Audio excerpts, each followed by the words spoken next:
哈利路亚。ကျွန်တော်တို့ဘုရားချင်းချင်းဝါချင်းကိုကျွန်တော်ပြောပြခဲ့တယ်။အရာရဲ့ပန်းရှင်တော်ဘုရားကကျွန်တော်တို့ဒီဟောတဲ့မှာသူလှူရှားနေတော့ကျွန်တော်ခံစားရအောင်။အဲကြောင့်ဘုရားတော်ကကျွန်တော်တို့သူ့ရဲ့သစားပလာသူရဲ့အောင်းနိုင်ငံကျေပြတ်မှုရဲ့ဒီဘုံတော်ကိုသစားပလာဖြစ်စေတယ်။အဲဒီနေ့အန်ရှင်တော်ဘုရားတော်ကဒီမှာရှိနေကြတဲ့ရေကုန်ပေါ်မှာရောစီတိုင်းကိုတုံးပြီးမှဖြစ်တယ်ဒီဘုံတော်ကိုတုံးပြီးတော့ဖြစ်ပါတယ်။ကျွန်တော်တို့ကဝေဒီဖြစ်ဖို့ရည်ကြည်ပါဒါလည်းလို့ရ။အဲကျွန်တော်တို့ယေရှုခရစ်တော်ဟာသူလောက်ကားတဲ့ပေါ်မှာတက်ခင်ကားတိုင်းမှာလို့သူလျှောက်တဲ့အခါကားတိုင်းမှာလို့သူလျှောက်သွားတဲ့အခါမှာသူလောကအလုံးလုံးခံခဲ့ရသူများရဲ့စပင်းဖြစ်ခြင်းနော်ထွေးမှာဖြစ်ခြင်းခံရတယ်ပါရတာခံရတယ်ရှက်တဲ့ဘယ်အကျိုးနဲ့သူဖြစ်ခဲ့တယ်တော့သူအရှက်တဲ့ဘယ်အကျိုးနဲ့ဖြစ်ခဲ့ခြင်းဟာကျွန်တော်တို့ကသူခံခဲ့တာဖြစ်တယ်ကျွန်တော်ရဲ့အရှက်ကိုသူကခံယူခဲ့တာကျွန်တော်ခံရတဲ့အရှက်ကိုသူကခံယူပေးတယ်အဲ့ဒါကြောင့်သူကကျွန်တော်ကိုကျွန်တော်ခံရမယ့်အရှက်ကိုသူခံယူပေးခြင်းအဖြစ်ကျွန်တော်အရောစတိုင်းဟာအောင်မြင်တော်မူတာဖြစ်လာတယ်အဲ့ဒါကြောင့်ဒီကျွန်တော်တို့အထက်မှာလည်းပဲသူများရဲ့အရှက်ခွဲခြင်းကိုခံရတော့လဲစိတ်မညစ်ပါနဲ့အဲ့လိုအရှက်ခွဲခြင်းခံရတဲ့လူကိုကောင်းကြီးမင်္ဂလာနှစပေးဖို့ဘုရားခင်အလိုတော်ရှိတယ်ဟာလေလုယာလောကမှာတော့ပြောတယ်အရှက်ခွဲခြင်းခံရတဲ့လူကိုနှစတော့ကောင်းကြီးမင်္ဂလာပေးတယ်အဲ့တော့ဒီနေ့ဘုရားခင်ကကျွန်တော်တို့ကိုလောကမှာတော့ဘယ်လိုလုပ်ဖြစ်မလဲဆိုတော့ကျွန်တော်တို့ဘလုံးကတကားဖွင့်ပြီးမှယုံကြည်ခြင်းနဲ့ကျွန်တော်လက်ခံရအောင်ကျွန်တော်ဆိုတာကျွန်တော်စကားပါမယ်ဟာလေလုယာဘုရားတက်ရှင်ပါတယ်ဒီချင်းမှာဘုရားကိုနိုင်ပါဘူးဒီချင်းကိုဘုရားအောင်မြင်တဲ့ချင်းဟာကျွန်တော်ရဲ့အောင်မြင်ခြင်းကိုပြည့်စုံခဲ့ပါတယ်ဘုရားအောင်မြင်ခြင်းကိုကျွန်တော်ယေရှုနာမနဲ့ရပါမယ်အယောက်စီနဲ့အသက်တာမှာကိုယ်တော်ဒီအောင်မြင်တဲ့လို့အောင်မြင်တော်မူရာဖြစ်စေပါဒီနေ့ကိုယ်ဝိညာဉ်တော်ဖြစ်ဖတ်ပြတဲ့ဒီလိုတဲ့တော်အယောက်စီနဲ့အသွေးကိုခံမှတ်စေပါအယောက်စီနဲ့အသွေးကိုပွားနဲ့ပြည့်ဝစေပါကိုယ်တမန်တရားကိုကိုယ်တန်ရှင်တော်ဝိညာဉ်တော်ဒီရှင်းလင်းစွာဖတ်ပြတော်ပါယေရှုနာမနဲ့ဆုတောင်းဆက်တာပါ၏တမန်တော်ခန်းကြီးတဲ့အားကိုကြည့်အောင်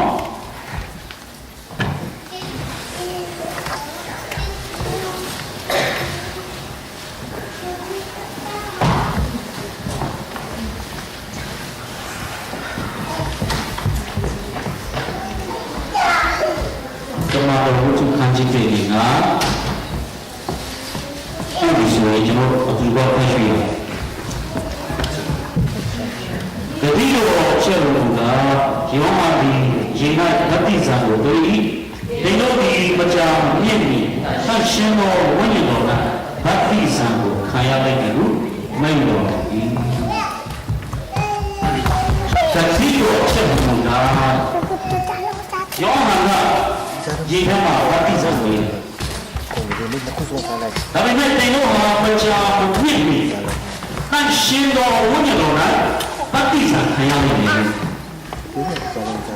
ရင်ကဗတ္တိဇံခံခြင်းဟာဘယ်လိုလုပ်လဲ။ကျွန်တော်ယုံကြည်သူအတ္တပါရင်နဲ့ချင်းခံရလို့ယုံကြည်သူဖြစ်လာတာမဟုတ်ဘူး။ယုံကြည်သူဖြစ်လို့ဘုရားခင်ကိုမောပဲယုံကြည်သူဆန်းသားတယ်ဖြစ်လို့ပြည့်စုံခံရတာဖြစ်တယ်။အဲ့တော့လိုအပ်နေစေချင်ပါဘူး။ဘုရားလည်းအဲ့ဒီမြင့်ချင်းကိုခံယူလိုက်တာနဲ့ကျွန်တော်အသက်တာမှာ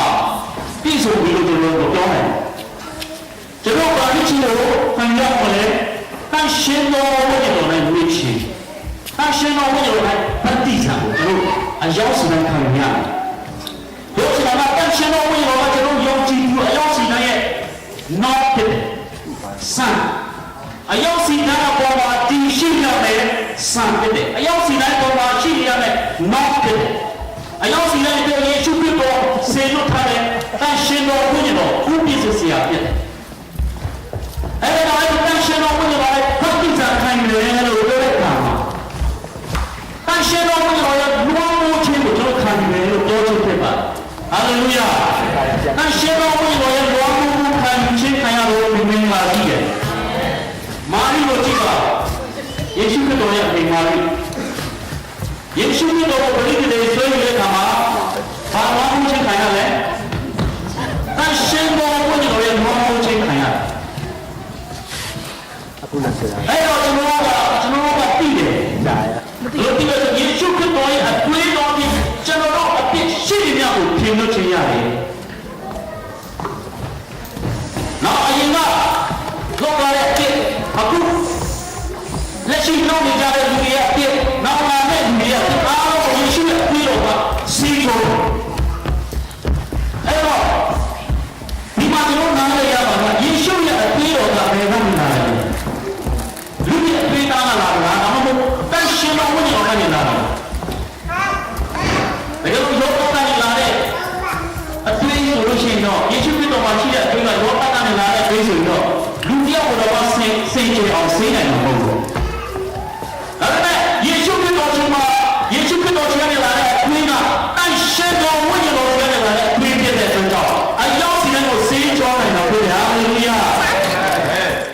တော့ယေရှုခရစ်တော်ရဲ့အသွေးကတန်ရှင်တော်ဝိညာဉ်တော်ရဲ့ဝမ်းမောခြင်းကနေလာတဲ့အသွေးဖြစ်တယ်တပါးရအဲ့တော့တန်ရှင်တော်ဝိညာဉ်တော်ရဲ့ဝမ်းမောခြင်းခံရတဲ့လူကစင်ကြယ်တော်လို့ပြောတယ်ဟာလေလုယာအလိုလိုနဲ့စင်ကြယ်တော်ဒီဆက်တော့အဲ့တော့ကျွန်တော်အသက်ကမှာတန်ရှင်တော်ဝိညာဉ်ရဲ့ဝမ်းမိုးခြင်းကိုဒီမှာတာမရည်ကြည်တယ်။တော့တန်ရှင်တော်ဝိညာဉ်တော်ကကျွန်တော်အရောက်စီတိုင်းယုံကြည်သူအရောက်စီတိုင်းတွေပေးထားတဲ့အရာဖြစ်တယ်။လို့ဆက်လက်ပြီးပြောရအောင်ကျွန်တော်ခုန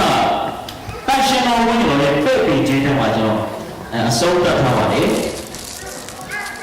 အဲဒီတော့ကျွန်တော်တို့တစ်ချက်ကျွန်တော်တို့ကြည့်ဖို့ကယောဟန်အခန်းကြီး၈ 26ထဲမှာဟာပြောတာလေဆိုရှင်ယောဟန်အခန်းကြီး၈ 26ဒီဆိုရှင်ကျွန်တော်တို့ဘာဖတ်ရအောင်ဝိညာဉ်တော်ဒီမဆာတော်ဒီငါတို့ဒီစုကောင်းတဲ့အတိုင်းအဖေစုကိုတောင်းရပြီလို့မသိကြတို့ရတယ်ငါတို့စုတောင်းခြင်းအမှုကိုရုပ်မမှတ်နိုင်တော့ညီးတွားခြင်းအပြင်ဝိညာဉ်တော်ကိုဆောင်ပါတော်ဒီဟာလေလုယာအရှင်တော်ဝိညာဉ်တော်ကကျွန်တော်စုမတောင်းတတ်တဲ့အခါဆောင်ပါပြီတခါတလေကျွန်တော်တို့ကဆရာကြည့်အောင်ဝိညာဉ်တော်လမ်းပြမရှိတဲ့အခါစုတောင်းတဲ့အခါမှာအလွယ်လွယ်ချော်ချော်တောင်းတယ်ဇာတိပရိနဲ့ဆက်ဆိုင်တဲ့ဆုတောင်းခြင်းတွေကျွန်တော်တောင်းတတ်ကြဘယ်လိုတောင်းတယ်လဲဆိုတော့ကိုယ်လိုချင်တဲ့ဟာကိုဥစားပြီးမှတောင်းတာအဲ့ဒါဇာတိဆုတောင်းခြင်းဟာအဲ့ဒါကိုလိုချင်တယ်ကွာဟာလားဒါစီဒါတစ်ခေါက်မှမစီးဘူးကိုယ်တော်ကစီးချင်တယ်အားပေးပါနောက်ပြီးတော့ကိုယ်ရလည်းပေးပါဒါလည်းပေးပါကိုယ်လိုချင်တဲ့ဟာကိုတောင်းတယ်အဲ့ဒါဇာတိကလည်းလာတဲ့ဆုတောင်းခြင်းစိတ်ဖွင့်တာကျွန်တော်ဘယ်လိုဆုတောင်းရမလဲဆိုတော့မသိဘူးမသိတဲ့အတွက်အဲ့လိုတောင်းခြင်းဖြစ်တယ်ဆိုအဲ့ဒီကဘုရားရလို့လည်းညီတဲ့ဆုတောင်းခြင်းမျိုးလားကျွန်တော်မသိဘူးမသိတဲ့အတွက်ကြောင့်အဲ့လိုတောင်းခြင်းဖြစ်တယ်အဲ့တော့ကျွန်တော်တခါတလေကြောက်တော့လည်းသူများအတွက်ဆုတောင်းညီရမှမသိဘူးသူများအတွက်လည်းဘယ်လိုဆုတောင်းညီရမှကျွန်တော်မသိဘူးဆိုတော့ကျွန်တော်ဘာဖြစ်လာလဲအတိုင်းကျွန်တော်ရဲ့အလိုဆန္ဒအတိုင်းကျွန်တော်တောင်းပေးမိတယ်။ဆိုကျွန်တော်ရဲ့အလိုဆန္ဒအတိုင်းကျွန်တော်ဇနီးမိသားစုအဖြစ်တောင်းတဲ့ဆုတောင်းခြင်းရတာဘုရားရဲ့အလိုလိုနဲ့မညီတဲ့ဆုတောင်းခြင်းမျိုးဖြစ်တယ်။ဒါပေမဲ့ဝိညာဉ်တော်ကဘာပြောမှလဲဒီမှာဘုရားတပါငါတို့မတတ်နိုင်တော့ရ ဝိညာဉ်တော်ဒီမဆလို့ဒီငါတို့ဆုတောင်းတဲ့ဒီတာဆုတောင်းတဲ့ဒီတာဘယ်လိုဆုတောင်းတဲ့လဲဟုတ်တော့ကျွန်တော်တို့ကိုယ်တိုင်ဆုတောင်းတဲ့ဒီနော်အဲ့ဒီနှုတ်ကပတ်တော်ကကျွန်တော်တို့ကိုယ်တိုင်ဆုတောင်းတဲ့ဒီကသူ့ရဲ့အမျိုးတော်ကိုသူ့ရဲ့အမျိုးတော်ကြီးရဲ့ဆုတောင်းခြင်းလို့ဖြစ်ပါတယ်ဟာလေလုယာဒါကလည်းကျွန်တော်တို့ကမိလို့ချင်တာပဲကောင်းတယ်ဒါပေမဲ့ဘုရားခင်ကသူ့လိုရှိတဲ့ဆုကိုပဲကျွန်တော်ချပေးတာအဲ့တော့ကျွန်တော်တို့ပေါင်းချင်းကဇာတိကနဲ့လာတဲ့ဤပြည့်တာမန်မှုပူလောင်ခြင်းနဲ့လာတဲ့ဆုတောင်းခြင်းကိုဖြစ်တဲ့အတွက်ကြောင့်ဘုရားခင်ရဲ့ဝိညာဉ်တော်နဲ့မဆက်ဆံအဲ့ဒီတော့ကျွန်တော်တို့ကသူ့လိုရည်ရည်ဆုကိုတောင်းတတ်ဖို့ဝိညာဉ်တော်ကမဆာတယ်တော့ဝိညာဉ်တော်ကျွန်တော်ရှိမှရောက်လာတဲ့အခါမှာဆုတောင်းတာပြောင်းသွားတယ်ဟာလေလုယာအရင်တော့လို့ဆုတောင်းတော့အရှင်တော်ကလည်းခရစ်တော်ရှိမှရောက်လာတဲ့အခါမှာဆုတောင်းတာပြောင်းသွားတယ်ကိုယ့်အပတ်တူရတဲ့ဆုတောင်းတတ်တာဟာလေလုယာကိုယ့်အပတ်ဘုရားကိုပြင်လာဖို့ဆုတောင်းတတ်တာကိုယ့်အပတ်ဟောတော့တူရတဲ့စိတ်နာတတ်ပြီးဆုတောင်းပေးတတ်တာအဲ့ဒါဘုရားရဲ့အလိုတော်နဲ့ကြည်ရဲ့ဆုတောင်းခြင်းကြည်တော်မယ်ဆိုရင်တော့အဲ့ဒီအရာကိုကျွန်တော်တို့အရှင်တော်ဝိညာဉ်တော်ကတုံ့တင်ပေးတယ်ဘယ်လိုဆုတောင်းရမလဲဆိုတော့တုံ့တင်ပေးတယ်တော့ဘုရားကနာမတော်ဆုတောင်းခြင်းအမှုကိုလွတ်မဝတ်နိုင်တော့ညီးတွားခြင်းအပြင်ဝိညာဉ်တော်ဒီဆောင်မတော်ဒီဒီအရာကိုပြောမှဆိုလို့ရှိရင်နိုင်ငံနဲ့နေပါတယ်လူတွေရဲ့ဝိညာဉ်ဝိညာဉ်အတ္တကလက်မခံနိုင်သေးပါဘူးတခါတလေကျွန်တော်တို့ဝိညာဉ်ကဆုတောင်းတဲ့လူတွေကိုကျွန်တော်တို့တွေ့ကောင်းတွေ့ဘူးပါလိမ့်မယ်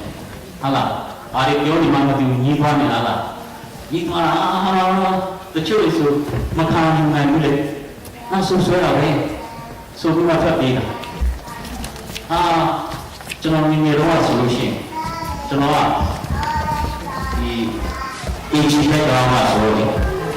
ကျွန်တော်ဒီပင်ကမှာနိချေဒီလိုဆက်ချီအဲ့ဒါလည်းကျွန်တော်ကကြည့်ရတောင်းတာ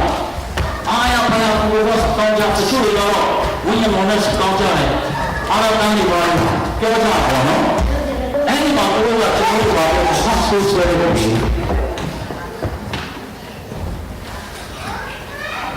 အဲ့တော့သူတို့ကကျွန်တော်တို့မဆွဆွဲနေတယ်လို့ပြောတာကျွန်တော်တို့ကပြောတာဘူးကြာအရှင်တော်ဝိညာဉ်တော်ပြောတယ်အဲ့တော့အရှင်တော်ဝိညာဉ်တော်ကိုပြန်လာခြင်းဖြစ်တယ်ဆိုတော့အဲ့လိုပြောတဲ့လူတွေရဲ့အတ္တကတရားပေါ်မှုမရှိဘူးဆိုတာကျွန်တော်လက်တွေ့ပြီးခဲ့ရတယ်ဆိုတော့တွေ့ရတယ်လောက်သာပြီးကျွန်တော်စစ်တောင်းတဲ့အခါမှာဝိညာဉ်တော်နဲ့စစ်တောင်းတဲ့လူတွေရှိတယ်အဲ့လိုဒီပွားခြင်းတွေလို့စစ်တောင်းစစ်တောင်းတိုင်းတယ်အဲ့လိုစစ်တောင်းတဲ့အခါမှာအဲ့လိုစစ်တောင်းတဲ့လူတွေဆွေးရှိတာဖြစ်တယ်သူရဲ့ဝိညာဉ်တက်တာကိုတိဆောက်ပြီးတယ်။အော်တော့ကြားပြီးတဲ့လူတော်ကအားမလဲဘူး။တော့လည်းပြောနေတဲ့လူတွေအကျိုးရှိသူရဲ့တက်တာကိုတိဆောက်ဖို့ဖြစ်စေတယ်ဆိုတော့တွေးရတယ်။အဲ့တော့တန်ရှင်တော်ဝိညာဉ်တော်ကဒီလိုစုမတောင်းတတ်တဲ့အခါမှာဆောင်မတော်တယ်မဆတော်တယ်ကျွန်တော်စုမတောင်းတဲ့အခါမှာညီးပွားခြင်းကိုအပြင်ကျွန်တော်တို့ဝိညာဉ်တော်နဲ့စုတောင်းတဲ့အောင်မဆတယ်ဆိုတော့တွေးရတယ်။ကျွန်တော်ဆက်လက်ပြီးပြောအောင်အရှင်တော်ဝိညာဉ်တော်ကစိတ်ကလေးကိုစစ်တော်စိတ်ကလေးကိုစစ်ပြီးမှစိတ်ကလေးပြောင်းလဲစီတော့ဝိညာဉ်တော်ဖြစ်တယ်ဆိုတော့ငြိမ်ဆက်ပေါ်မှာဆက်လက်ဖတ်ရှုခြင်းတွေကျွန်တော်တွေ့ရအောင်ဖြစ်တယ်ခုနကဆက်ချောင်းနေဆက်ပေါ်မှာကျွန်တော်ဆက်လက်ဖတ်ရှုကြရအောင်အတူတူဖတ်ရအောင်စိတ်ကလေးကိုဘုံတော်တူလေဝိညာဉ်တော်ရဲ့စိတ်တော်ကိုတည်တော်ပြီအကြောင်းကဝိညာဉ်တော်ဒီတန်ရှင်းသူတို့ဒီစုတောင်းခြင်းကိုဘုရားဒီအလိုတော်နဲ့ဆောင်ရတော်ဒီဒီမှာကျွန်တော် emphasize လုပ်ချင်တာကစိတ်နှလုံးကိုစစ်တော်မူဒီလေဝိညာဉ်တော်ရဲ့စိတ်တော်ကိုတည်တော်ပြောချင်တာကဝိညာဉ်တော်ရဲ့စိတ်တော်ကိုတည်တယ်ဝိညာဉ်တော်ရဲ့စိတ်နှလုံးကိုစစ်တဲ့ဖြစ်တယ်ဟာလေလုယာတော့တန်ရှင်တော်ဝိညာဉ်တော်ကတခါတလေကျွန်တော်တို့ပြောင်းလဲမှုလုပ်ပေးတယ်ပြောင်းလဲတာအပ အတွင်းနှလုံးသားပြောင်းလဲပြီးတာအပေါ်ယံကနေပြောင်းလဲမှုရှိတာဟုတ်ကွာဝိညာဉ်တော်ရဲ့လှုပ်ဆောင်မှုကအတွင်းကနေလာအဲ့တော့ပင်တွေဘုတ်တွေပွဲလေးမှာတရှင်တော်ဝိညာဉ်တော်ဆင်းလာတဲ့အခါမှာလူပေါင်းအယောက်3000ပြောင်းလဲသွားသူရဲ့ပြောင်းလဲခြင်းကစစ်မှန်တဲ့ပြောင်းလဲခြင်းများစိတ်နှလုံးကိုပြောင်းလဲနောက်သားရအောင်ဝချမှာစိတ်နှလုံးတွေကိုပြောင်းလဲအဲ့တော့ပြောင်းလဲသွားတဲ့လူတွေထဲမှာယူလူတွေကြီးပဲမဟုတ်ဘူးတဘာမျိုးသားတွေတဘာမျိုးဟိုတိုင်းနဲ့တီးရရတဲ့တဘာမျိုးသားတွေပြောင်းလဲကုန်တယ်ဝိညာဉ်တော်ရဲ့လို့ဆိုပြောင်းလဲကုန်တော့အဲ့ဒီတဘာမျိုးသားတွေကကိုယ်နဲ့ကိုယ်ပြောင်းမှာပြန်သွားကြပြန်သွားကြတော့ဝိညာဉ်တော်ရဲ့မီးကိုပေါ်ရရှိဖို့ဖြစ်တဲ့အတွက်အငြင်းကြီးလို့မရဘူးသူရှိတဲ့ညမှာအဲ့လိုမျိုးဝင်လာတယ်ဟာလေလုယာအဲ့တော့ရောက်တဲ့ညတိုင်းမှာအသေးတော်ကိုဖြစ်ကုန်ရောအဲ့ဒါကြောင့်ရောမဟောတာစာကိုကြည့်ရောမအတင်းတော်ကရှင်ပေါလုအဲ့ဒီနေရာကိုမရောက်ခင်အတင်းတော်ဖြစ်နေတဲ့အတင်းတော်ဖြစ်တယ်နော်ရှင်ပေါလုမရောက်ခင်မှာရောမမြို့မှာအတင်းတော်ရှိနေပြီဖြစ်တယ်ဟုတ်ကဲ့အဲ့ဒီတုံးထောင်နဲ့ပြောင်းလဲသွားတဲ့တုံးထောင်တွေကနေအဲ့ဒီလူတွေကအဲ့ဒီသူတို့ရဲ့နေရာကိုပြန်ပြီးပါဝင်လာတဲ့အတွက်ကြောင့်သူတို့ရဲ့အိမ်ကလေးဝင်လာခြင်းဖြင့်အတင်းတော်ဖြစ်လာရှင်ပေါလုကတော့ရောက်တာဆိုအတင်းတော်ကဖြစ်နေတာဖြစ်တယ်တော့ပြောချင်တာကတန်ရှင်းတော်ဝိညာဉ်တော်ကအအတွင်းတော်ကိုပြောင်းလဲစစ်မှန်တော်ပြောင်းလဲမှုကိုပြီးတယ်ဒါပေမဲ့ကျွန်တော်တို့ယုံကြည်သူများအသက်တာမှာတချို့ဝမ်းနည်းစရာကောင်းတယ်အတွင်းပြောင်းလဲမှုကိုမခံစားနိုင်ကြဘူးအတွင်းပြောင်းလဲမှုကြောင့်ဘုရားအသက်ရှင်တော်ကိုဖြစ်လာဆိုတော့တချို့တွေကအတွင်းမပြောင်းလဲဘူးဥပမာကျုပ်တလုံးအကြောင်းကျွန်တော်ပြောပြချင်တယ်ကျုပ်တလုံးကအပြင်ကနေရိုက်ချင်းနှက်ချင်းခံရပြီးမှကွဲလာတယ်ကွဲချင်းအပြင်ကနေရိုက်နေပြီးမှကွဲလာတော့သူကအပြင်ကနေလာတဲ့အရာကိုပဲညီကိုပြီးမှအပြင်ရဲ့ပုံအားဘယ်လိုဆောင်းနေတဲ့အခါကျတော့အပြင်ကနေရိုက်ပြီးမှကွဲလာတဲ့ကွဲတဲ့ချင်းမှာနောက်ဆုံးမှာဖြစ်သွားတယ်သူများစာဖြစ်သွားတယ်သူများစာပဲဖြစ်သွားတယ်ဒါအပြင်ကနေပုံအားနဲ့လာတဲ့အပြင်ရဲ့ပြောင်းလဲခြင်းဒါမှလူကိုစစ်မှန်တော့ပြောင်းလဲခြင်းမဖြစ်စေနိုင်ဘူးသူဟာအချိန်ခံလဲပါပဲသူပြောင်းလဲခြင်းကကောက်လို့ခဏလေးပဲပြောင်းလဲပြီးတော့အချိန်သူဖတ်လဲဦးမှာအပြင်ကစကူပါတွေ့တဲ့တိတ်အပြင်မှာပြောင်းလဲမှုရှိအပြင်ကလည်းလာတဲ့ပုံအားတော့ပြောင်းလဲမှုအဲ့တော့သူပြောင်းလဲခြင်းကအချက်ကလေးကြီးရှိုးလာတယ်ကွာအဲ့ဒါစုံစမ်းခြင်းဝင်လာတဲ့ကွာနောက်တစ်ခုတော့ပြန်ကြည့်တဲ့အခါသူကဘယ်ကနေလာလဲဆိုအသွေးကနေလာအသွေးကနေဟိုမှာတော့ဒီမှာအသွေးကနေမှာတော့အဲ့ဒါကအသွေးရဲ့ပုံအားကြောင့်ကွဲအဲ့တော့ကွဲသွားတဲ့အခါမှာအဲ့ဒီသူကလည်းပေါ်ချင်းကလည်းအဲ့လိုထွက်လာတဲ့အခါမှာအသက်တစ်ချောင်းဖြစ်လာဟာလေလုယာအတွင်းတော်ကလည်းပြောင်းလဲလာတဲ့အခါမှာအသက်တစ်ချောင်းဖြစ်လာတယ်အသက်ရှင်တော်ပြောင်းလဲမှုဖြစ်တယ်သူမရှိမှာပေါ်တဲ့ပြည့်စည်ပြောင်းလဲမှုဖြစ်တယ်စစ်မှန်တော်ပြောင်းလဲမှုဖြစ်တယ်ဘုရားရဲ့ဘောတော်ကိုထင်ရှားနေတဲ့ပြောင်းလဲမှုဖြစ်တယ်ဆိုတော့တွေ့ရတော့တန်ရှင်တော်ဝိညာဉ်တော်ကကျွန်တော်ရဲ့အတွင်းတော်ကိုပြောင်းလဲစေတယ်ဒီတန်ရှင်တော်ဝိညာဉ်ကကျွန်တော်အရောက်စီတိုင်းကိုစစ်နေတယ်။နော်လုံးဝကိုစစ်နေတယ်။ကျွန်တော်တော့တွေ့နေတယ်။ဟာလား။ဒီညနေစိတ်လုံးကိုကျွန်တော်လည်းမစစ်။ကိုယ်ကတန်ရှင်တော်ဝိညာဉ်ကစစ်တော်တယ်။တန်ရှင်တော်ဝိညာဉ်ကအရောက်စီတိုင်းစိတ်လုံးစစ်နေတယ်။စစ်တယ်မဟုတ်ဘူး။သူ့ကိုကျွန်တော်ကသူကကျွန်တော်ဖမ်းမှာပေးဖို့ကိုရသူကရှိနေတာဖြစ်တယ်။အဲ့ရှင်တော်ဝင်တယ်။အဲ့တော့သူကပေါ်ပြီးမှကျွန်တော်ထဲမှာသူ့ကိုအလုပ်လုပ်ခိုင်းလာတဲ့အခါအဲ့ရှင်တော်ဝင်တော့ကျွန်တော်တက်တာအလုပ်လုပ်လာတဲ့အခါအသိနှလုံးသားပြောင်းလဲသွားမှာဖြစ်တယ်။အဲ့တော့မပြောင်းလဲနိုင်တဲ့မိကိုယ်ပေါ်မှာလည်းစကောင်းပြီးပါသူရဲ့အသိနှလုံးသားမှာအဲ့ရှင်တော်ဝင်တယ်လုံးစော်လာမှပြောင်းလဲခြင်းရှိနိုင်လို့သူတို့ကိုစကောင်းပြီးပါအဲ့တော့တန်ရှင်တော်ဘုရားကအတွင်းလုံးသားကိုကြောင်းလဲပြီးတဲ့ဘု ချက်ကိုကြည့်အောင်နောက်တစ်ချက်ကတော့တမန်တော်ခန်းကြီးတဲ့ရှစ်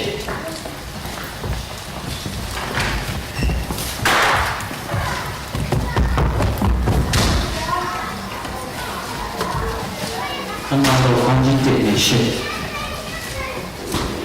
အရှင်တော်မြတ်ကတကူလို့ပြောတယ်အရှင်တော်မြတ်ဖြစ်ပါတယ်ဘုရားမရှိတော့လေဒီတော့ဘုရားအရှင်တော်ဝိညာဉ်တော်စင်တဲ့ဘောခါဒီလိုဒီလိုကိုအရာ၍ယေရုရှလင်မြို့မှာစတော့ယူဒာပြည်ရှမာရိပြည်ယေကြီးစွန်တိုင်ငါဤတက်တည်ဖြစ်ကြလိမ့်မယ်ဟုမိန့်တော်ဒီမှာပါပြောထားတယ်သင်ထိုတို့မရှိတော့လေသင်တို့ပေါ်လို့တန်ရှင်တော်ဝိညာဉ်တော်စင်တဲ့ဘောခါသင်တို့ဒီတကူလို့အရာ၍လို့ပြောပါအဲ့တော့ထိုတို့မရှိတော့လေလို့ပြောတဲ့အခါစဉ်းစားဆင်ရှိထိုတို့မရှိတော့လေနေတို့အားနေတော့လေပြောချင်တာဖြစ်တယ်ထိုတို့မရှိတော့လေပြောချင်တာကနေတို့အားနေတော့လေနေတို့ဘာမှမတတ်နိုင်တော့လေနော်ဒီလိုဘုရားရှင်တော်ဝိညာဉ်တော်စင်တဲ့တော့ကဒီလိုဒီတော့ကိုခံရတယ်ကျွန်တော်ယုံကြည်သူတွေကိုတန်ရှင်တော်ဝိညာဉ်တော်ခွာပတ်လို့ပြီးတာကျွန်တော်ယုံကြည်သူတွေကမှဆိုလို့ရှိရင်တကူပတ်ပေါ့ပြီးတာတကူပတ်ပေါ့ခံရတဲ့ယုံကြည်သူတွေဖြစ်တယ်ဒါပေမဲ့ကျွန်တော်ကမတော်တတ်တာဆိုအဲ့ဒီကျွန်တော်ကတန်ရှင်တော်ဝိညာဉ်တော်ရဲ့ကူညီတန်ရှင်တော်ဝိညာဉ်တော်ရဲ့တကူကိုကျွန်တော်တို့ယူဒီလိုကိုပုံစံဟာဒီလိုကိုကျွန်တော်အထောမနိုင်ဘူးဟာလားဒီလိုကိုပုံစံမနိုင်တော့ဟောကျွန်တော်မိတ်နေတယ်လေကျွန်တော်ကတကူပတ်ကိုပြီးတာဘုရားရှင်ရှင်ယေရှုခရစ်တော်ရဲ့တကူကိုပတ်ကိုပြီးတာအရာရာကိုအောင်နိုင်ဖို့တကူပတ်ကိုပြီးတာဇာတိကိုအောင်နိုင်ဖို့တကူပတ်ကိုပြီးတာစာမကိုအောင်နိုင်ဖို့တကူပတ်ကိုပြီးတာအဲ့ဒီလိုဝင်လာတဲ့ခါမှာတကူရှိဖို့ယေရှုခရစ်တော်ပတ်ကိုပြီးတာအဲ့တော့ကျွန်တော်အရင်ကသိခဲ့ဘူးသိတာမကြဘူးရောဒါပေမဲ့တော့မကြောက်ယုံကြည်တော်ရောက်နေနောက်မကြောက်ယခုဖြစ်တယ်အာမင်အဲ့ဒီတော့ဘုရားခင်ဗျာသုံးဆွဲပြယခုဖြစ်တယ်အာမင်အဲ့တော့အဲ့ဒီတော့ပတ်ပေါ်နေတာကိုကျွန်တော်နားမလည်ဘူးနားမလည်တဲ့အခါမှာကျွန်တော်ကချရှုံးပြီးပဲကျွန်တော်တွေ့ရတယ်အဘာနဲ့တူတယ်လဲဆိုတော့ကျွန်တော်ကလီဆူဆိုတော့ကျွန်တော်လီဆူရောမှာအရင်တော့ဆိုလို့ရှိရင်ဒီလိုဆန်ဆက်မရှိဘူးဆန်ဆက်မရှိတော့ကျွန်တော်ဆန်ကိုဘယ်လိုလုပ်တယ်လဲဆိုတော့ဒီလိုထောင်းတာချောင်းတယ်ပတ်တော်ထောင်းမှာအဲ့လိုချိန်ပြီးမှလေကျွန်တော်တို့ချွေးပေါင်းနဲ့သမင်းတနာရဖို့ချွေးပေါင်းပေါကြပြီးမှအဲ့လိုထောင်းစားတာဒါကအခုပြန်ရောက်လာတဲ့အခါကျတော့လေဒီဘိုးကြီးနဲ့ပြီးပြလာတယ် electric နော် electric လေးတချမ်းသိလာတာနဲ့လိုချင်တာကိုရဒါပေမဲ့ဥပမာကျွန်တော်ကအဲ့လို electric လေးရှိတယ်ခုနခွာနဲ့သုံးကြောင်းနဲ့ဟာလေးရှိတယ်လက်ကျွန်တော်ကအဲ့ဒီ electric ကအဲ့လိုလွှင့်လိုက်လို့ရှိရင်လွယ်လွယ်နဲ့သုံးလို့ရတယ်ဆိုတော့မသိဘူးဆိုလို့ရှိရင်ဟောတကယ်ချင်းပေါက်နဲ့လုပ်နေမှာပဲအဲ့ဒါနဲ့တူတယ်အဲ့တော့သိတဲ့သူကသူ့ရဲ့ဘုရားရှင်ကြီးမှာ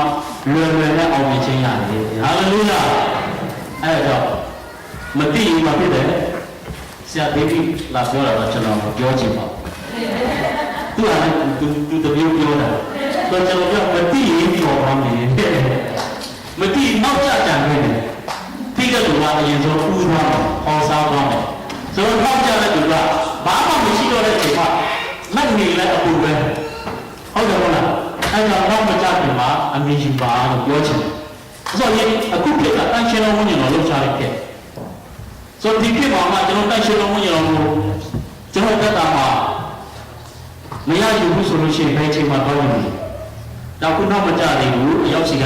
တန်ရှင်တော်ဝိညာဉ်တော်ကိုခေါ်ဖိတ်ပြီးမှတန်ရှင်တော်ဝိညာဉ်တော်နဲ့ကျွန်တော်တက်တာမှာအသက်ရှင်ရအောင်အဲ့တော့နောက်တစ်ချက်ကျွန်တော်သွားချင်တာကအခုတော့ power supply ကိုကျွန်တော်ပြန်ကြည့်မယ်ဆိုလို့ရှိရင်ဒီက ဝိညာဉ်တော်ဆင်းသက်တော်မှာဒီလိုဒီလိုကိုခံရတယ်ယေရုရှလင်မြို့မှာစတော့ယူဒအရှမာရိအီမြေကြီးဆုံးနိုင်အောင်ငါဤတပ်ပင်ဖြစ်ကြလိုက်မယ်မိန့်တော်တယ်တကောခံရတဲ့အခါမှာအငြိမ်မနေနိုင်ဘူးဗျအတန်ရှင်တော်ဝိညာဉ်တော်တကောကိုခံရတဲ့လူကအငြိမ်လို့မနေတာပြောဖို့ပြောချင်နေတာယေရှုခရစ်တော်ရဲ့ကောင်းတဲ့ခြင်းအကြောင်းအိမ်မှုတွေတရားကိုပြောချင်တယ်အဲကြောင့်ကျွန်တော်ကပါတာပညာဝါဒတော်ကြဥမာလောင်နေတဲ့မီးဥမာလောင်နေတဲ့မီးကြောင့်ဘာပြောချင်ဝိညာဉ်တော်ကြောင့်တော့ဥမာလောင်နေတဲ့မီးအဖြစ်ဟိုမလို့ထားအတင်းတော်သူအဖြစ်လို့ထားဖို့အားရှင်ဖြစ်စေဖို့ရများပြီအလိုတော်ရှိတာဖြစ်တယ်သူ့ကိုပြန်ပြီးဝေးချင်တာဖြစ်တယ်အဲကြောင့်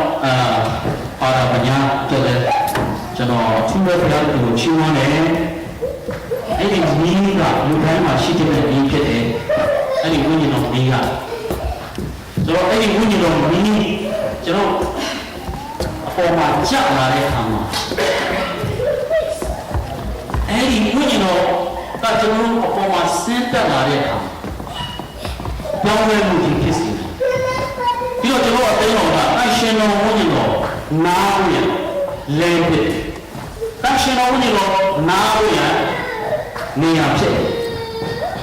ကျွန်တော်ရောက်စီတိုင်းတန်ရှင်တော်ဝိညာဉ်တော်ကိုနားဝိညာဉ်နေရာဖြစ်တယ်တန်ရှင်တော်ဝိညာဉ်တော်လည်းဘိမှန်တော်လည်းဖြစ်တယ်ကျွန်တော်ရောက်စီတိုင်းမိမိကိုမပိုင်ဘူးဝိညာဉ်တော်ပိုင်တဲ့လူတွေဖြစ်တယ်ဟာလေလုယာဆိုဝိညာဉ်တော်ပိုင်တဲ့ဝိညာဉ်တော်ရဲ့ဘိမှန်တော်ဖြစ်တယ်အဲ့ဒါကျွန်တော်တချို့လူတွေကဘယ်လိုလုပ်ကြလဲပုဂ္ဂိုလ်ပိုင်တယ်လို့ပုဂ္ဂိုလ်ကိုဆုံးဖြတ်ပုဂ္ဂိုလ်ကိုကြက်လို့အသက်ရှင်တာမျိုးတွေရှိတယ်။ကိုစားချင်တာစားတောက်ချင်တာတောက်ဘုရားရဲ့ပိမှန်တော်ကိုဖျက်ဆီးတယ်။အဲဒီတော့ကျွန်တော်လုပ်ဆောင်ခြင်းဟာမိမိကိုယ်ကိုဖျက်ဆီးခြင်းမဟုတ်ဘဲနဲ့ဖန်ရှင်တော်ဘုရားရဲ့ပိမှန်တော်ကိုကျွန်တော်ဖျက်ဆီးရရောက်တယ်။အဲဒါကျွန်တော်အရောက်စီတိုင်းနားလည်ဖို့ဒီမှာတာမအရေးကြီးတယ်။ဝိညာဉ်တော်ကိုကျွန်တော်နှလုံးသားထဲမှာကျွန်တော်နှလုံးသားထဲမှာဗိမာန်တော်ဒီအမြဲတည်ရှိစီပါ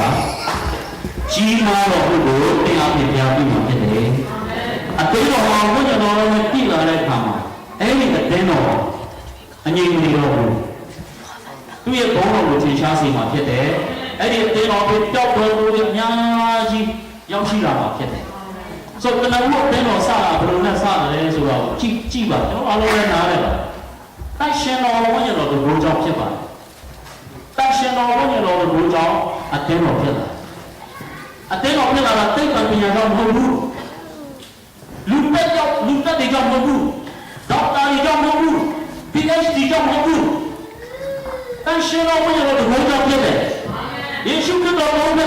ordinary people တွေဖြစ်တယ်ရိုးရိုးလူတွေဖြစ်တယ်ငါတို့ထက်တော့အမြင့်ချမ်းကြောင်းမှာတန်ဃာတွေဖြစ်တယ်နော်ပညာမတတ်ဘူး ordinary just ordinary အဲ့လိုမျိုးတွေကိုယေရှုကတုံးတယ်ဒါပေမဲ့အဲ့လိုမျိုးတွေလည်းဝိညာဉ်တော်ဘုရားခင်မှာဘာမှမတတ်နိုင်ဘူးတော့ဝိညာဉ်တော်သူတို့ကို supply လုပ်ရတဲ့အခါတော့ဝိညာဉ်တော်သူတို့ကို assist လုပ်ရတဲ့အခါတတ်နိုင်လို့ပြလာတယ်ဟာလေလုယာအဲ့ဒါကြောင့်တုံညဖြစ်တော်လဲသင်မသေးနဲ့ဝိညာဉ်တော်လို့သိရှာလာတဲ့အခါတုံညကနေဟန်ဘတ်ဖြစ်သွားတယ်ဝိညာဉ်တော်သိရှာလာတဲ့အခါမှာအဲ့ဒီတုံညက 100% strong ဖြစ်သွားတယ်ဟာလေလုယာအဲ့တော့လောကီသားတွေမြင်နိုင်တဲ့ရောက်သူမြင်နိုင်တယ်လောကီသားတွေမသိတဲ့ရောက်သူသိတယ်လောကီသားတွေမဆောင်တဲ့ချင်းကိုဝိညာဉ်တော်နဲ့ပြည့်လို့ဆိုနိုင်တယ်ဟာလေလုယာတခါတလေကျွန်တော်ဝိညာဉ်တော်နဲ့ချီးမွမ်းတဲ့အခါမှာတခြင်းကသူ့အလုပ်ထွက်လာစာကားတော့မပြီးကလာလေးနဲ့ပေါ့နော်တခြင်းအလုပ်ထွက်လာဘယ်တော့ချီးမွမ်းတာတအားကို feeling ကောင်းတာပဲအဲ့ဒီတော့ကောင်းတဲ့ feeling မရှိဘူးကျွန်တော်ခေါင်းမှမရှိဘူးအဲ့ဒါကြောင့်ဝိညာဉ်တော်နဲ့တည်ဆူလာတဲ့အခါမှာလောကီသားတွေနားမလည်နိုင်ဘူးဒါပေမဲ့ဘုရားခင်နားလိုက်တယ်ဟာလေလုယာ အဲ့ဒါကြောင့်တခါတလေလောကမှာကျွန်တော်အသက်ရှင်တဲ့အခါမှာဝိညာဉ်တော်ကကျွန်တော်ဒုက္ခခံရတဲ့အခါမှာလေအဲ့ဒီဒုက္ခတွေကနေအောင်မြင်ခွင့်ကျွန်တော်ပေးတာဖြစ်တယ်။ဒါပေမဲ့ပြန်စဉ်းစားတဲ့အခါမှာကိုယ့်ရဲ့ဒုက္ခကိုပြောနေရှက်စရာကောင်းတယ်။ကျွန်တော်ခဏခဏမပြောချင်ဘူး။ကျွန်တော်ရိုဟင်ဂျာရောက်တော့ဒုက္ခပြောရတာလေမနေဘူးညာပြောအခုလုံးဝကျွန်တော်မပြောချင်တော့ဟာလေလုယာအဲ့ဒီဒုက္ခကိုပြောတာကျွန်တော်ရှက်တယ်ဘာဖြစ်လို့လဲကျွန်တော်ခံရတဲ့ဒုက္ခတဲ့ကျွန်တော်အတွက်ဒုက္ခခံခဲ့တဲ့ယေရှုခရစ်တော်ရဲ့ဒုက္ခကိုကျွန်တော်မမြင်ဘူးကျွန်တော်ဒုက္ခသူ့ဒုက္ခမမြင်ဘူးအဲ့ဒါကြောင့်ကျွန်တော်ရှက်တယ်လို့ကျွန်တော်ဒုက္ခအကြောင်းပြောရင်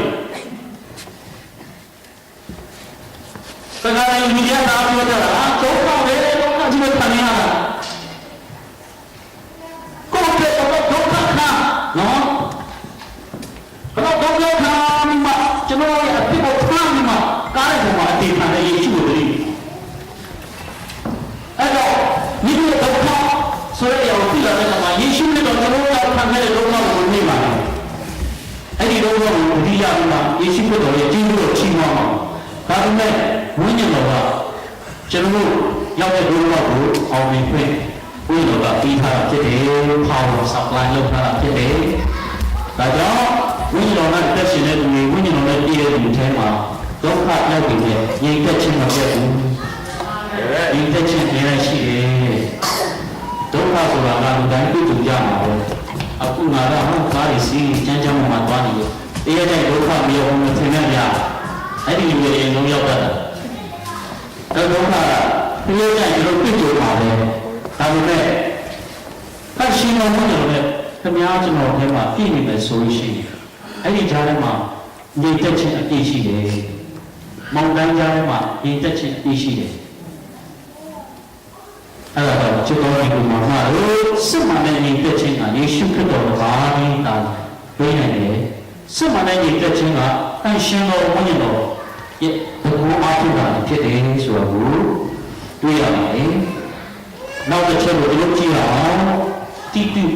ဟောရာစာခန်းကြီးတော်နဲ့အားကနေ6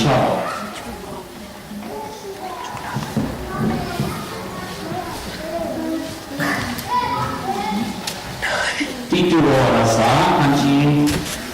တော်ဒီမှာနေ6ပန်းရှင်တော်ဝင်တော်ကအတိတ်ပြည်ရတဲ့ကျွေရဝတော်ဝိညာဉ်တော်ကိုပေးတယ်တော့ပန်းရှင်တော်ဝိညာဉ်တော်တောင်းအောင်ခြင်းကကျွန်တော်တို့အတိတ်ပြည်ပြီးပြီးဖြစ်တယ်ဆိုမှဒီလိုတော့ပြောထားတာဖြစ်ပါတယ်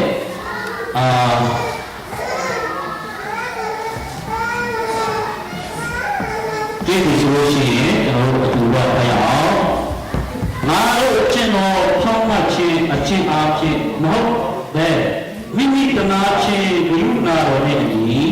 ဒုတိယဝေခြင်းနဲ့ဆိုင်သောစီကြောခြင်းအားဖြင့်၎င်းတန်ရှင်တော်ဝိညာဉ်တော်၏အသက်ပြုပြင်ခြင်းအားဖြင့်၎င်း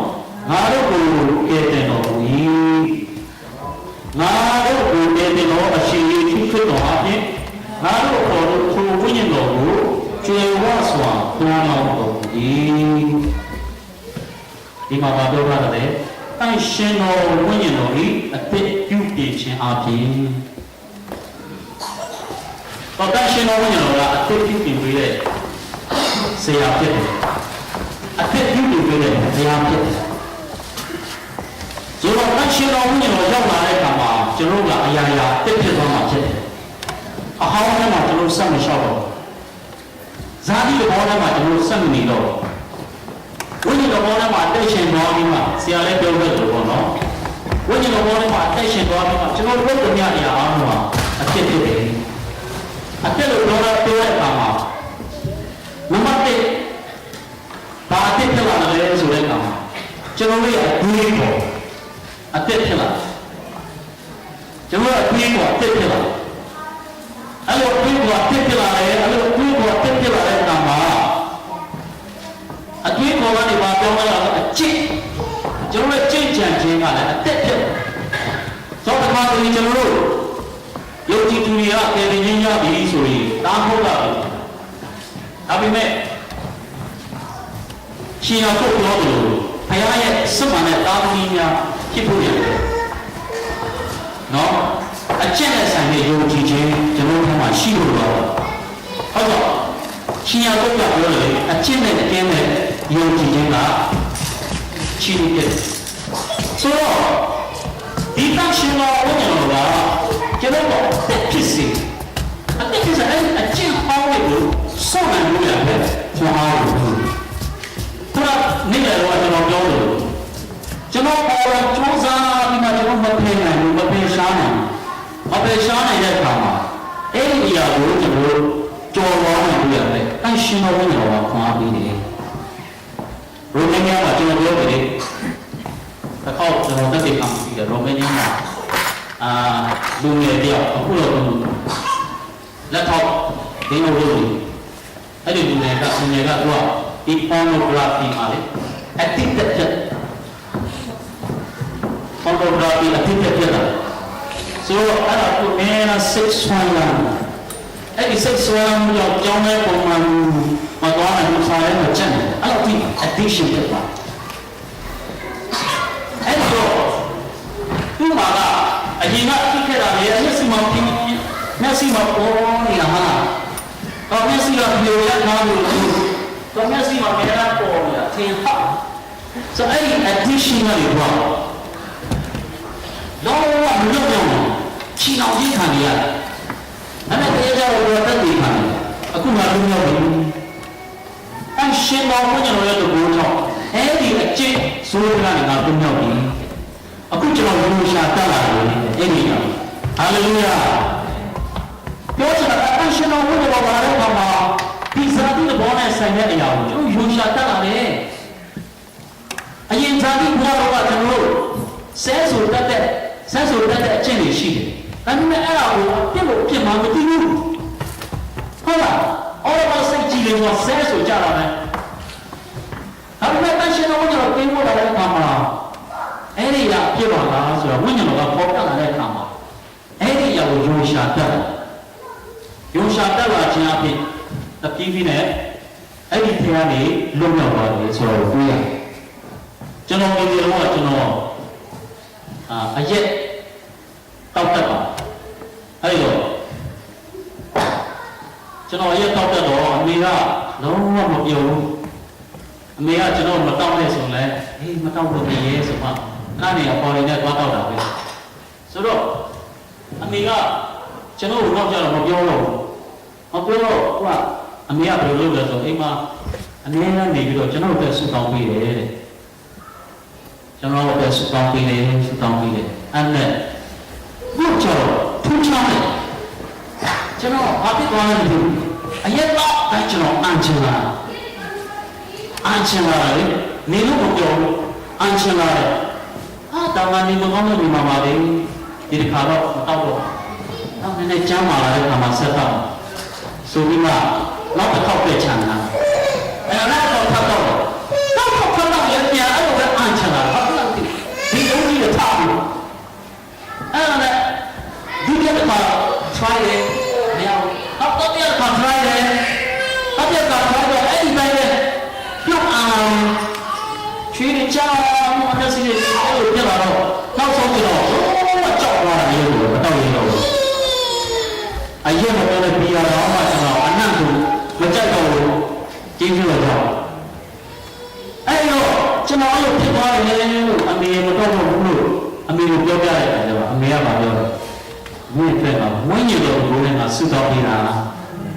မင်းဒီတော့တဲ့ခါတိုင်းမှာလုံးဝအောက်လို့မရအောင်ဝိညာဉ်တော်အားစီးပေးပါဆိုမှငါအမြဲတမ်းဆုတောင်းတယ်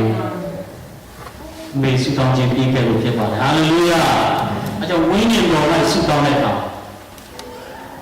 အဲ့ဒီအကျင့်ဆိုးတွေလည်းသားစီးနေတယ်လူမြောက်ပြီးပေးနေတယ်ဆိုတော့တွေ့ရတယ်ဒါကြောင့်ဒီနေ့ကျွန်တော်တို့အဲမှာလည်းပဲเนาะကျွန်တော်မသိပါဘူးဘယ်သူမှမသိဘူးဒါပေမဲ့ပုဂ္ဂိုလ်ကိုလည်းသိတယ်ကိုယ့်ဘာအကျင့်ဆိုးရှိတယ်ပုဂ္ဂိုလ်ကိုလည်းသိတယ်တော့အဲ့ဒီအကျင့်ဆိုးကိုဝန်ချတောင်းပါအောင်တာရအောင်အဲ့လိုနောက်သားရတဲ့ကောင်ဘုရားကြီးခွင့်လို့ပြီးတော့အဲ့ဒီအကျင့်ဆိုးတွေနဲ့လွတ်မြောက်ဖို့တန်ရှင်တော်မူနေတော့မှာဆောင်ဖြစ်တယ်အဲ့တော့ကျွန်တော်တို့ကအခါတလေဘုရားရှင်ကကျွန်တော်ချစ်တဲ့ကောင်မှာသူကဆုံးမဖြစ်တယ်ဆုံးမတဲ့ကောင်မှာကျွန်တော်နောက်သားရဖို့ဖြစ်တယ် ဆုံးမတဲ့ကမှာနောင်တရပြီးမှအချိန်ကြီးနောင်တနဲ့ဘုရားထံပြန်လာဖို့ဖြစ်တယ်ဆုံးမခြင်းနဲ့စုံစမ်းခြင်းမတည်ပါဘူးစုံစမ်းခြင်းကိုတွေ့ကြုံရတဲ့အခါမှာကျတော့ဒီခံဖို့ပဲဖြစ်ပါတယ်လို့စုံစမ်းခြင်းကိုကျွန်တော်တွေ့ကြုံရမှာဖြစ်တဲ့တရားကြအဲ့ဒီစုံစမ်းခြင်းမှာကျွန်တော်ဒီခံခြင်းနဲ့အဲ့ဒီစုံစမ်းခြင်းကိုအောင်မြင်ဖို့ဖြစ်တယ်ဒါပေမဲ့ဆုံးမခြင်းကိုတို့ရရှိတဲ့အခါမှာအဲ့ဒီဆုံးမခြင်းကိုတို့အတ္တမှာရရှိတဲ့အခါမှာဘုရားမို့ခြင်းလို့ဆုံးမတယ်ဆိုတော့ခံယူပြီးပေါ့နောက်တော့လည်းဘုရားရှိပြန်လာဖို့ဖြစ်ပါတယ်နောက်တစ်ခုကျွန်တော်ဆက်ပြောချင်တာကတော့ဆက်သွားရအောင်အချိန်နဲ့အများကြီးရှိသေးတယ်ဆိုတော့ကျွန်တော်တို့မေတ္တာပန်းကြီးတဲ့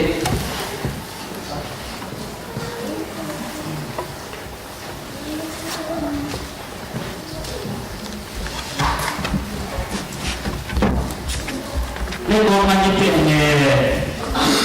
20ကနေ20နဲ့ဖြစ်တဲ့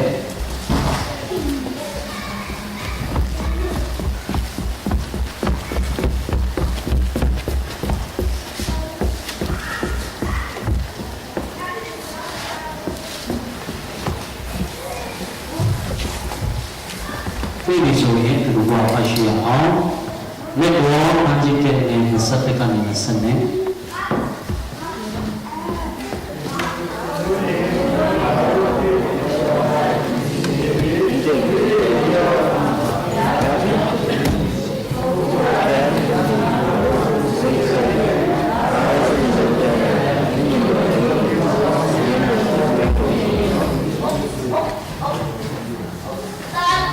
ဆိုဒီမှာကျွန်တော် emphasize လုပ်ချင်တာမျိုးရှိတယ်ပိတ်ပိတ်နဲ့စိတ်နဲ့ဝိညာဉ်တော်ဒီလိုစိတ်နဲ့ဟောစိတ်ရောမှာစိတ်ဖတ်ပြီးတယ်ပြီးအဲ့ဒီဝိညာဉ်တော်ဒီလိုစိတ်နဲ့ဖွင့်ပြီးဆိုတော့ဘာမှမပိတ်ပြီးတယ်တော့တန်ရှင်တော်ဝိညာဉ်တော်ကဘုရားဖြစ်တယ်ဆိုတော့ကျွန်တော်ခုနပြောခဲ့အဲ့တော့ဘာလို့ဒီကြီးကိုရှမွေလာကဘုရားရဲ့စေခိုင်းမှုကြောင့်သူ့ရဲ့ညီကိုစုပြီးတဲ့နဲ့ကောင်းတဲ့ကြီးကိုဖိတ်ပြီးတယ်အဲ့လိုစီကူယူပြီးတော့ဖိတ်ပြီးလိုက်တဲ့အချိန်မှာအဲ့ရှင်တော်ဝိညာဉ်တော်ကသူ့အပေါ်မှာတက်ရောက်လာတဲ့အခါမှာသူကဘိုးကိုရမှာနိုင်ငံကိုအုပ်ချုပ်နိုင်တဲ့အရေးချင်းသူ့မှာရှိတယ်အမှန်တကယ်အိုးချောင်းပါပဲအိုးထဲမှာတိုးချောင်းနဲ့တောထဲမှာပညာသင်လို့မရဒါပေမဲ့သူ့ကိုပညာသင်ပေးတဲ့ပြီးတော့သူလည်းဘုရားဖြစ်တယ်ဟာလေလုယာတောထဲမှာပညာသင်ပေးတာဘုရားဖြစ်တယ်ဆိုတော့သူကပညာရှိတဲ့ထက်ပညာရှိတဲ့လူဖြစ်နေတယ်ဆိုတော့တွေ့ရမှာကျန်တော့တောကလေးရှုပ်ပုတ်လေးကိုကြောင်းနဲ့ပုံချမှာဆိုတော့သူ့ရဲ့ညီကိုစုတွေထဲမှာတော့ဘာမှမဟုတ်လားရုပ်ရည်ကိုပြောလို့ဆိုရင်လည်းချစ်စရာတော့ကောင်းပါဒါပေမဲ့စစ်သားလုံးနေနဲ့အရေးချင်းကိုသူ့မှာမရှိဘူးဆိုတော့ဒီဥပဒေကိုကြည့်မယ်ဆိုလို့ရှိရင်ဘယ်လိုလုပ်နိုင်စရာအကြောင်းမရှိဘူးဘာဖြစ်လို့လဲဆိုတော့ရှမွေလာကဒီယေရှုရဲ့သားအကြီးကိုတော့ဘိသိက်ပေးလို့စဉ်းစားတာ။ဘုရားတော်လည်းအကြီးကြီးဟုတ်လား။အိုးတောင်းလည်းတောင်းဆိုသူ့ကိုဘယ်ဖြစ်နေလဲအတိုက်ခတ်လည်းကြွားတဲ့ပုံဆိုတော့ဘယ်ဖြစ်နေလဲဆိုတော့သူ့ကိုဘိသိက်ပေးလို့စဉ်းစားတယ်။ဘုရားတော်လည်းဒီဒီကိုကြည့်နေငါမှနှလုံးကိုပဲကြည့်တယ်။နှလုံးကိုပဲကြည့်ရပြဖြစ်တယ်။ဆိုပြီးတော့ပြောတယ်ဆိုတော့ပြရတယ်။ဒါကျွန်တော်အတ္တမှာနှလုံးကအရေးကြီးတယ်။ကိုကကျွန်တော်ပြောလို့နှလုံးထဲကနေဘုရားကိုစာနာတတ်ဖို့အရေးကြီးတယ်။နောက်တစ်ကြည့်ရတော့နှလုံးထဲကနေဘုရားစာနာတတ်တာ။အဲဒီရတဲ့နေရာတိုင်းမှာဘုရားကိုချီးမွမ်းစရာဖြစ်လာတာ။ဘုရားမြင်တဲ့ရေလာတော့တဲ့အခါမှာဘုရားတွေ့တယ်။အဲဒီတော့အဲ့မှာဘုရားပြောတယ်။သမီးလေးမှာယေစီရဲ့ချောင်းကိုတောင်းတတယ်ကဲကျွန်တော်ဝိညာဉ်ကိုတော့တောင်းတတယ်။အိုးတောင်းပြီးဘုရားနဲ့ကမှလည်းပါတော့တယ်။တောင်းပြီးတယ်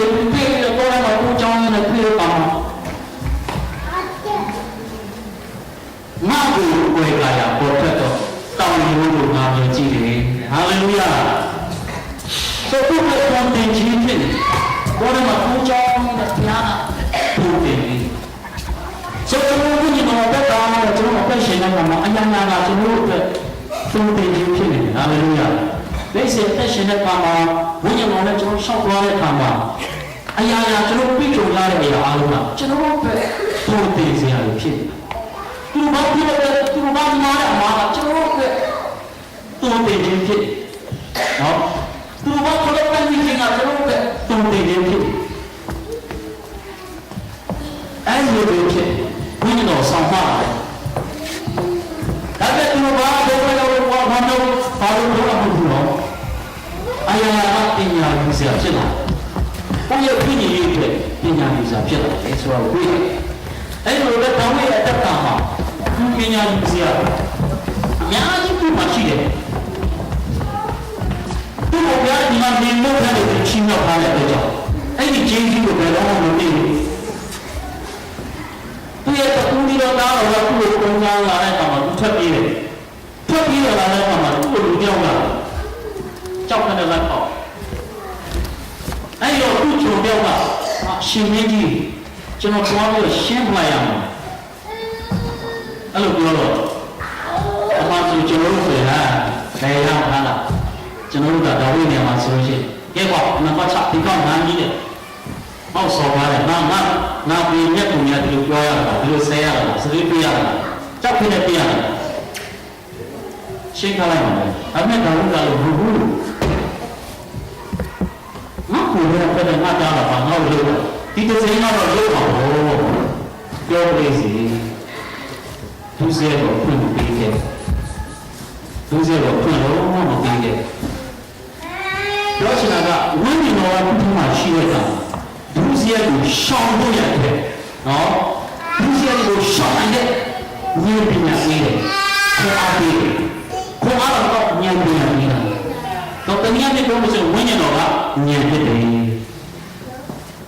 ဝိညာဉ်တော်နဲ့ပြီးတဲ့လူကဉာဏ်လေးကမှထက်တယ်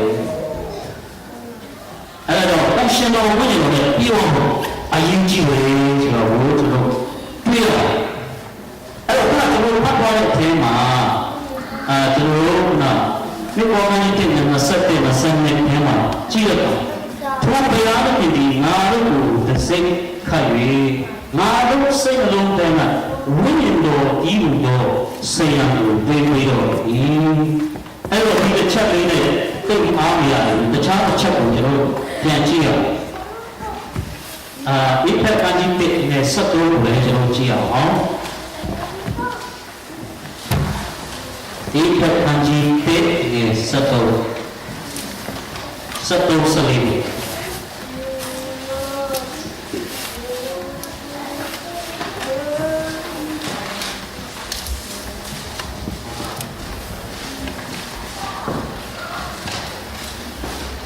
ဒီဆိုရင်ကျွန်တော်တူဖိုင်အောင်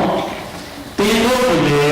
ဒီလိုတော့ချင်းအကြောင်းနဲ့ရှင်တော့အိမ်ကိုဒီတရားပြီးတော့တမန်တရားကိုကြားနာရမယ်ထိုဖြစ်တော်ကိုယုံကြည်ပြီးမှ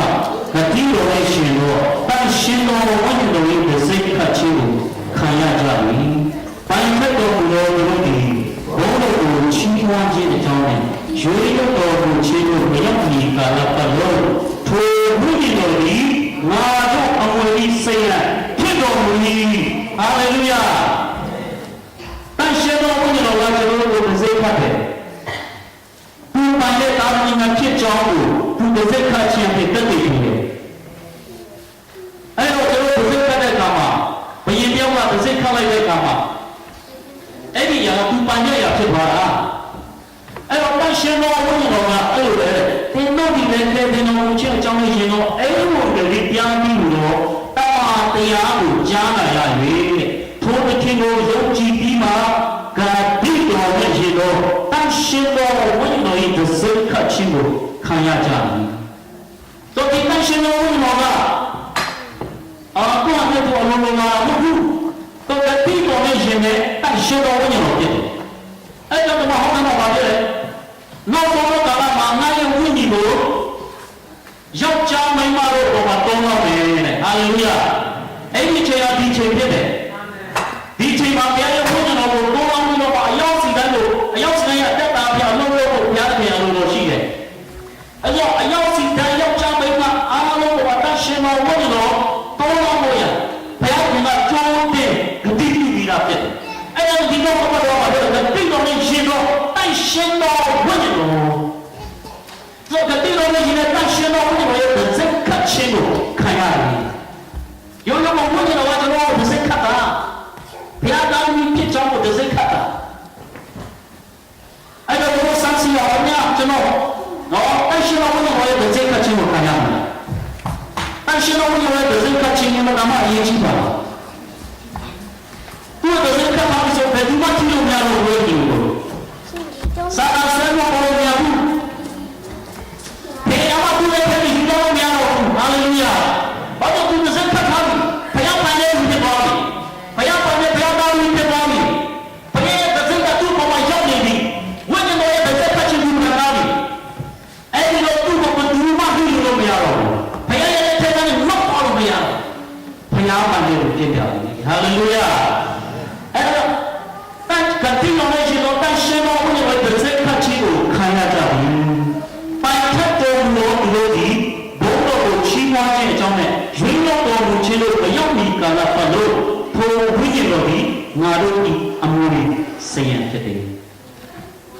ရွေးရောက်တော်မူခြင်းဝိညာဉ်မရောက်မီကာလပတ်လို့ရောက်ချင်တာကယေရှုခရစ်တော်ဘုရားရဲ့ကြွလာခြင်းဒီကံအောင်ကျွန်တော်တို့ရဲ့အမှုတွေစေရန်ဖြစ်တယ်ယေရှုခရစ်တော်ဘုရားကြွလာတယ်ဆိုတော့ကျွန်တော်မသိဘူးကျွန်တော်တို့ဘယ်ချိန်မှာကျွန်တော်တို့ဘာမှမသိနိုင်ဘူး။ဒါပေမဲ့ဒီလိုဆိုင်တယ်။ဘုရားတော်ကျွန်တော်တို့ရဲ့ရှိတယ်။ဟာလေလုယာ။ယေရှုခရစ်တော်ရဲ့ကြောက်လာကျွန်တော်ဒီလိုဆိုင်။ဆိုဘုရားတော်ကယုံတဲ့ချင်းကပြင်မဲ့ဝိတိုင်အောင်ကျွန်တော်ရဲ့အမှုကျွန်တော်ရဲ့စိတ်နဲ့ဖြစ်တဲ့အတွက်ကြောင့်ကျွန်တော်ဒီလိုဆိုင်တယ်။ဘုရားကျေယေရှုကြောက်လာတဲ့နေ့ကိုကျွန်တော်စောင့်နေမယ်။ဆုတောင်းနေတဲ့ကျွန်တော်စောင့်နေမယ်။ဝိညာဉ်တော်နဲ့ကျွန်တော်ပေါင်းလာမယ်အဲ့လိုနဲ့ကျွန်တော်စောင့်နေဆိုတော့တရေကြိုင်ရောက်လာတယ်ဒီရောက်တော့လို့ချိန်တာဒီနေ့မိတ်ဆွေဒီနေ့ညရောက်ပြီဘယ်လိုလုပ်လဲအားလုံးပါပါလို့စိတ်ချတာအထင်ကြီးယေရှုရောက်လာရင်တော့ကျွန်တော်ပါတယ်ကျွန်မပါတယ်မချတူကြောက်တာဖြစ်တယ်ဒါကြောင့်ကိုယ့်ကိုယ်ကိုစိတ်ချမှာစင်ချင်မှာအရှင်တော်ဝိညာဉ်တော်ရဲ့နေချင်းကိုခံယူပါဒီညကျွန်တော်ပြောခဲ့တယ်အရှင်တော်ဝိညာဉ်တော်ရဲ့နေချင်းကိုခံယူပြီးတော့မှအရှင်တော်ဝိညာဉ်တော်ရဲ့မဆာချင်းကိုခံယူပါအရှင်တော်ဝိညာဉ်တော်နဲ့ပြုပြင်ပြောင်းလဲခြင်းကိုခံယူပါအရှင်တော်ဝိညာဉ်တော်ရဲ့ဘုရားအဖြစ်ပြုကြုံတဲ့ဒုစရအားလုံးကိုတောင်းလာပါအဲ့တော့တရှင်တော်ရဲ့ဒီစိတ်ဖတ်ခြင်းကိုကျွန်တော်တို့လက်ခံရယူပါအဲ့လိုဆိုလို့ရှိရင်ယေရှုကိုကြွလာကျွန်တော်စိုးရိမ်စရာမရှိပါဘူးတရှင်တော်ရဲ့ကကျွန်တော်တို့တက်တည်ထားမှာဖြစ်တယ်ခုနကကျွန်တော်တို့ဆရာပြောသွားတယ်ဘုရားရဲ့ဝိညာဉ်တော်ကငါတို့ရဲ့ဝိညာဉ်နဲ့အတူဘုရားသားသမီးဖြစ်ကြောင်းတက်တည်ထားတယ်ဘုရားရဲ့ဝိညာဉ်ကဘုရားဖြစ်တယ်ဆိုဘုရားကိုယ်ကကျွန်တော်တို့တက်တည်ထားတယ်ရွေးကောက်ခြင်းအခြေအတိုင်းခြင်းတိကျွန်တော်တို့ကိုသူကဆောက်ရှောက်သွားမယ်အဲကြောင့်ဝိညာဉ်တော်ရှင်ခင်ပို့ဆောင်တော်မူလာဆိုတော့ကျွန်တော်တို့ဟာဒီအချင်းမချင်းကိုလို့ဆုတောင်းတာဖြစ်တယ်ဆိုတော့အဲဒီဝိညာဉ်တော်အားဖြင့်ကျွန်တော်ရဲ့လမ်းကြီးကိုကျွန်တော်ရှောက်နိုင်တယ်ဝိညာဉ်တော်ရဲ့တက်ပြီးမှကျွန်တော်ရှောက်နိုင်တယ်ကြောင့်ကျွန်တော်ရဲ့လမ်းကြီးကကျမ်းလို့တယ်အဲ့တော့ကျွန်တော်လမ်းကြီးကခြေတဲ့လမ်းကိုရှောက်နေတာမဟုတ်ဘူးမကျမ်းလို့ပဲကျင်းလောင်းတယ်ကျွန်တော်ရှောက်တဲ့လမ်းကကျင်းလောင်းတယ်လို့ဆိုကျွန်တော်ပေါ်မှာရှောက်လို့လည်းဘူးဝိညာဉ်တော်ရဲ့မဆာမှုလို့ပါအဲ့တော့ကျင်းလောင်းတဲ့လမ်းမှာရှောက်တဲ့လူနည်းတယ်ရှောက်တဲ့လူကမှနေတာတယောက်တည်းပဲတွေ့အားလုံးလုံးတော့ကျေရောလမ်းမှာလည်းရှောက်ကြဟာ father told crown and not on the ledger. Look at our own joy, I am armed to watch out. Oh, Bobby, Hana, look, Yaji Paranyama, some was happened available. General Romania money, I'm here at Pila. General, you were without you few days ago. General, like Zebo with them. General, Zebo is a general, one Lima. I did see you, teacher. Romania, Raja, Pila. A general, when he is a little hour, I'm seeing how to let me. I decided my red hour. For Gertrude, Antima, Poina, I wrote him out, Piapisia, Maulima, Hala, Piapisia, and I sent Shilima. So there's some was under the Lamuda. I will read all that. Look at all in Munyana like that, not what you understand. But not to know, look at Pato, not on that Kamama. You are now not on that, whichever you had, no? You took my little tea like a beautiful Miaso to the shop. He had a few now. Chalo pura naya look at me. Bobby me, I can't believe what. Louis, I'm not doing it. Young is an outdoor in a chalo. Louis, but we want to do how. Louis, never give job. And you look at the Chalo now for my data. Chalo, Yanking up, you just a guard. She don't need to know. I don't believe in young like that. Lama, big Ramadan. Yochana, Chero Rama, we are shop. So, every Chero now, we are in Baja, after our bed, La. I will wear my Chero Rama, wear the shop. Chero Rama, so about it. We are look, Jim, I will pick it one. Not so now, counting should be over. Hallelujah. I don't know if you know about the old.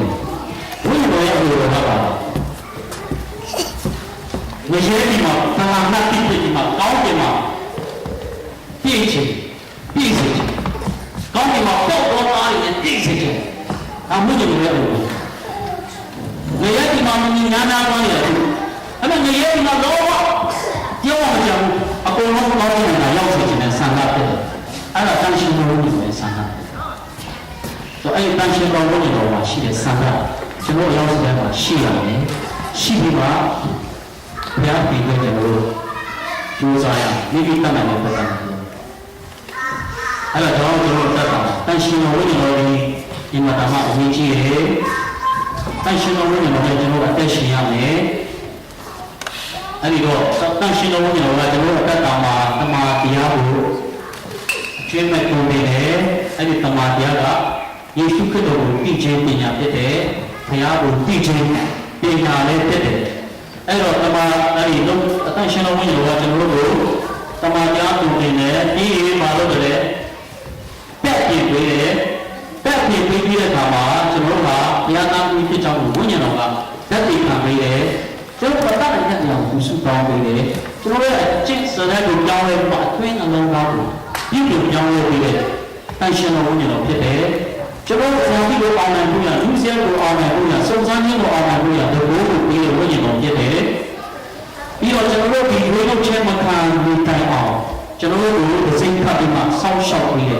với những như thế là sao anh xem nó cũng như là要是谈过嘛，对了嘛。但是呢，我觉得要是这样得到，路不对，眼泪就流口碑了，口碑嘛就输到了。但是呢，我觉得你觉得要是在这么给我的嘛，路去哪边的？要是呢，我就自己看起来。要是呢，要把那大米那边搞不了，我就自己看起来。原来这个那要多生呀，得越大钱嘞。တရားဘုရားဘုရားကိုဆုံးရှုံးခြင်းကိုအားလုံးကိုတရားပြင်ချစ်တယ်။အဲလိုဒီပုံရှင်တော်ကိုကိုဖရီးပေးထားတာဖြစ်တယ်။အတိုင်းစားမရှိဘဲနဲ့ပေးထားတာဖြစ်တယ်။အဲလိုပြင်တဲ့ကိုယ်ကိုယ်လေးမှာလူအယောက်3000ရှိတယ်3000ကိုပြောင်းလဲတယ်။3000ရှိ3000ကိုပြောင်းလဲတယ်။ဒီမှာရှိတဲ့လူအယောက်စီတော့ပြောင်းလဲလို့တန်ရှင်တော်ကိုရှိတယ်။အယောက်စီတိုင်းမှာတန်ရှင်တော်ကိုလည်းပြည့်ကိုရလို့ရှိတယ်။အယောက်စီတိုင်းကိုတန်ရှင်တော်ကိုအလုံးလုံးရှိတယ်။ ဒီမှာရောက်တရားရှိတယ်ရောက်တရားစီမှာအရှင်တော်ဝိညာဉ်တော်နဲ့ပြည့်စုံခြင်းနဲ့အရောက်စီတိုင်းယခုတရှင်တော်ဝိညာဉ်တော်ကိုငါ့ကိုလက်ခံရအောင်ကျွန်တော်တို့ဆင်နွှဲထားတဲ့ဥပဒေဆက်ဆရာဖြစ်တယ်သူ့ကိုကျွန်တော်လက်ခံရအောင်ကျွန်တော်အထဲမှာအလုပ်လုပ်ခံရအောင်သူ့ကိုခေါ်ပေးအောင်ချစ်တော်ကြီးပုံမှာမှာကိုဒါကြောင့်ကျွန်တော်အားလုံးနှာပြီးမှတ်ရတယ်ပါကျွန်တော်အရှင်တော်ဝိညာဉ်တော်ကိုကျွန်တော်ခေါ်ပေးစနေအောင်ရောက်စီတိုင်းမှာသူပေးဖို့ချင်တယ်ရောက်စီတိုင်းကိုသူတစ်စိတ်ခါချင်တယ်အဲတော့ကျွန်တော်ရောက်စီတိုင်းဝိညာဉ်တော်ကျွန်တော်တက်တာမှာအလုပ်လုပ်တဲ့ပြည်ကိုစောင့်ပါလို့ရောက်စီတိုင်းသူတို့စောင့်ရအောင်ကျွန်တော်တို့စောင့်ရအောင်လက်ကိုကြောင်းလို့စောင့်ရအောင်ဟိုကျွန်တော်ဒီဆက်မှာဒီနေ့အချင်းချင်းမှာရှိတဲ့လူတွေလည်းနားရအောင်နောက်သားရအောင်တော့ပြောတင်ရှိကြပါရဘုရားရှင်ကလည်းလူချင်းကိုဝိညာဉ်တော်ဘုရားရဲ့လူချင်းကိုရောက်တယ်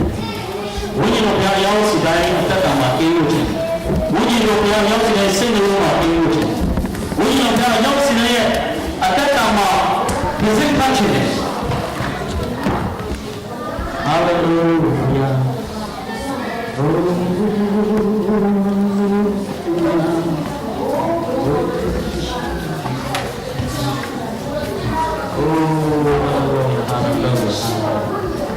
ဒီနေရာမှာတန်ရှင်တော်ဝိညာဉ်တော်ဘုရားကိုလုံးဝဆွာလို့ရှားတော်မူပါဒီကိုဖွင့်ပေးပါ၏ဒီတန်ရှင်တော်ဝိညာဉ်တော်ကိုတော့ဖွင့်ပေးရအောင်